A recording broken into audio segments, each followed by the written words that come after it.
हजरत अबू हुरैरा रज़ी अल्लाह ताला अन्हा से रवायत है, रसूलुल्लाह सल्लल्लाहु अलैहि वसल्लम ने इरशाद फरमाया, आखिरी जमाने में बाज़ उलमा ऐसे होंगे जो दुनिया हासिल करने के लिए दीन का सहारा लेंगे। आज कल के बाज़ उलमा का भी यही हाल है। मेरे ख्याल से तो इन्हें आलम कहना ही दीन की तौहीन है और इन्हें आलम कहना आलमों की भी तौहीन है। पाकिस्तान के मज़ाफ़ात में भी एक शैतान मौलवी पाया जाता है जिसकी जुबान से जब निकला हराम जानवर का फजला ही निकला। इस तरह के मौलवियों को इन हराम जानवरों की तरह बिल्कुल अलग थलग बांध देना चाहिए ताकि इनकी गंदगी दूसरों को नापाक न करे। सोशल मीडिया पर एक क्लिप वायरल हो रहा है जिसमें फजलुर रहमान ने इख्तलाफात की हदूद को पार किया है। ये शख्स पाकिस्तान की माओ बहनों के लिए एक गाली बन चुका है। जब तक ये आजादाना तौर पर अपनी जुबान के तीरों से इस धरती की माओ बहनों और बेटियों को जख्मी करता रहेगा, तब तक इसकी गलाजत रोज बरोज बढ़ती चली जाएगी। नाम उसका फजलुर रहमान है, मगर पूरी कौम को यकीन है कि ये खुद ही बदबूदार फजला है। ये जब बकता है हज़ियान बकता है, इसके मुंह से गलाजत निकलती है और सारे मुल्क की फजा को बदबूदार कर देती है। इस वक्त अगर इखलाकियात दामन ना थामती तो आज मुल्ला को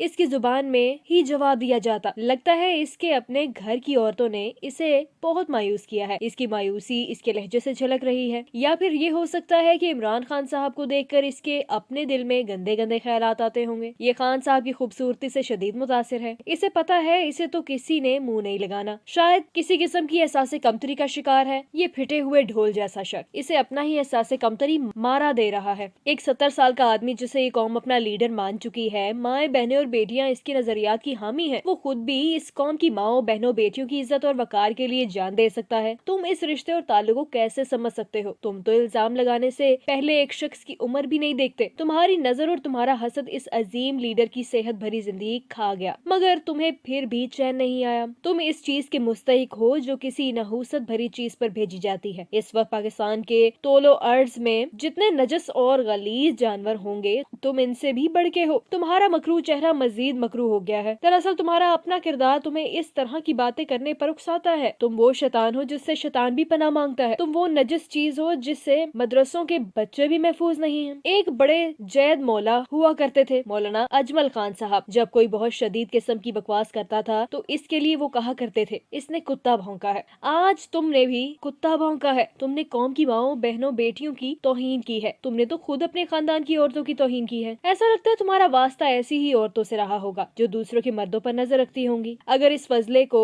पहले ही रोक दिया जाता तो आज इसकी जुर्रत न होती ऐसी बकवासियात करने की। मगर इसने जब जब अपने दिमाग की गलाजत से मुआशरे को गंदा किया है, इस वक्त इसका मुंह बंद नहीं किया गया, इसीलिए इसकी जसारत बढ़ती गई। कहाँ है वो औरतों के हकूक की चैंपियन औरत मार्च वाली आंटियां? कहाँ है मोमबत्ती माफिया वाली आंटियां? और कहाँ है वो फेमिनिस्ट औरतें जो खलीलुर रहमान कमर के एक जुमले पर इसके ऊपर बरस गई थी, जिन्होंने खलीलुर रहमान कमर का मेरे पास तुम हो के बाद दोबारा कोई ड्रामा टीवी चैनल्स पर नहीं चलने दिया, क्योंकि खलीलुर रहमान के ड्रामे में मेरे पास तुम हो में इसने एक जुमला इस्तेमाल किया था, 2 टके की लड़की, जिसे फेमिनिस्ट होने की दावेदार औरतों ने 2 टके की औरत बना दिया था। हर दूसरे शो में खलीलुर रहमान कमर को बुलाकर मोमबत्ती वाली आंटियों के साथ मुनाजरा कराया जाता था। खलीलुर रहमान ने लाख दावे किए कि वो खुद बहुत बड़ा फेमिनिस्ट है, किसी ने इसकी एक बात नहीं सुनी। इस शख्स के ड्रामे रिकॉर्ड तोड़ रेटिंग्स लेते थे, मगर न सिर्फ इसके ड्रामे बंद कराए गए बल्कि इसकी शोहरत को भी अच्छी खासी इज्जत पहुंचाई गई। तो आज पाकिस्तान तहरीक इंसाफ की खवातीन भी ऐसे ही किसी मुनाजरे और इंसाफ के लिए इन्हीं खवातीन के हकूक की चैंपियन औरतों की तरफ देख रही हैं। कहाँ है ह्यूमन राइट एक्टिविस्ट? क्यों नहीं ये इस नकली मुल्ला से सवाल करते? क्यों इसकी बढ़ती हुई जबान दराजी पर कोई इसका मुंह नहीं तोड़ता? पाकिस्तान बनने से पहले खवातीन भी कायदे आजम की लीडरशिप की और पाकिस्तान की हामी बनी थी। कायदे आजम भी हैंडसम इंसान थे।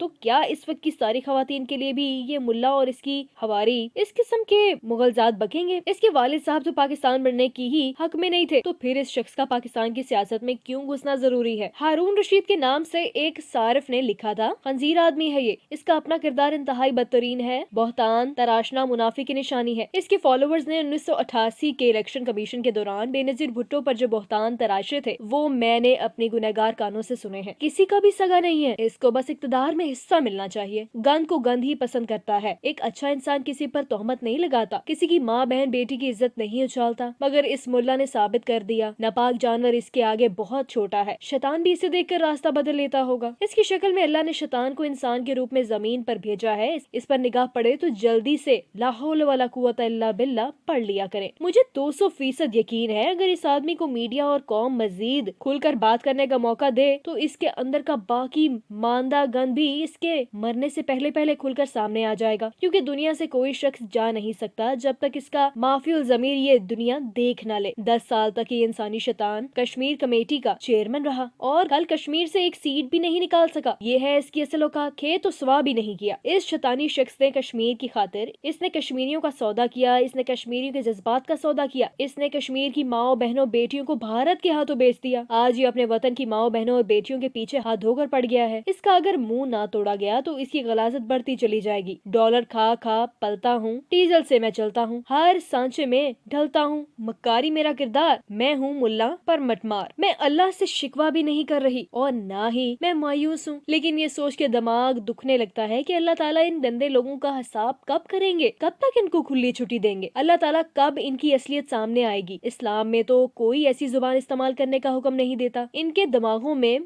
गटर की गलाजत भरी हुई है। इनकी ही कोई पैड लड़की इस किस्म की गलीज बात करेगी जिससे स्पेशली इंटरव्यू भी कराया गया होगा। सबको मोर्दे इल्जाम ठहराया जाना कितना बड़ा जुल्म है। जबकि JUI लीडर सरेआम मस्जिद में जना करते पकड़े गए मगर वो फिर भी मासूम हैं। ये कैसा इंसाफ है? ये कहाँ लिखा है कि किसी एक की बकवास का सबको इल्जाम दिया जाए? कहीं मुल्ला को ये हसरत तो नहीं कि जिंदगी में कभी किसी एक औरत ने भी मुल्ला के लिए अपने नेक जज्बात का इजहार नहीं किया? इसलिए तो शायर पूछता है कि ये धुआं कहाँ से उठता है। रईसुल मुनाफिकीन है ये मुल्ला, वो जो कहते हैं ना, जब कोई बेहया हो जाए फिर जो भी बहतान लगाता या भौंकता है सब जायज होता है। देखता शाहरुख खान और सलमान खान की फिल्में हैं और दाढ़ी रखकर खुद को बादशाह साबित करता है। मौलवी में भी फर्क होता है। कोई उलमाए 100 होता है तो कोई असल आलिम होता है। इस मुल्ला को कभी किसी अहम मौजू पर बात करते किसी ने नहीं सुना। इसके खानदान के असेंबली में होते हुए ट्रांसजेंडर जैसा घिनौना कानून पाकिस्तान में मंजूर हुआ। इसने जो आइलैंड जैसी मुतनाज़ा फिल्म पर कोई बात नहीं की क्योंकि इस फिल्म पर बैरूनी फंडिंग की गई थी और जहाँ बैरूनी फंडिंग आ जाए, और मुल्ला ने हमेशा इसमें से अपना हिस्सा वसूल किया है। ये वही है जिसने अमेरिका को खत लिखा था कि मुझे आजमा लो, एक बार पाकिस्तान का सदर बना दो, मैं सब कुछ तुम्हारे एजेंडे के मुताबिक करूंगा। कश्मीर के लिए इसने कभी कोई स्टैंड नहीं लिया। कभी भारत को इसके 5 अगस्त वाले घिनियोने इक़्तिदाम के लिए नहीं ललकारा। अलगर्ज इसकी सारी की सारी जद्दोजहद अपने और अपने खानदान के लिए कुर्सी हासिल करना है। इसे पाकिस्तान और इसके मसाइल से कोई भी लेना देना नहीं है। परले दर्जे का मुनाफिक आदमी है ये। इब्लीस आजम की इंसानी शक्ल, धरती पर फितना और फसाद का अमली नमूना। ये मदरसे के बच्चों को जलसों, जंगों और हथियार के तौर इस्तेमाल करने वाला शैतान फजलुर रहमान, जिसकी जुबान से इस मुल्क की कोई माँ बहन और बेटी महफूज नहीं रही। इस शैतान की इस गलाजत पर मुझे आज मीडिया और लिबरल से जवाब चाहिए। इब्नुल मुफक्किन और शैतान का छोटा मामा है ये। इस्लाम का लिबादा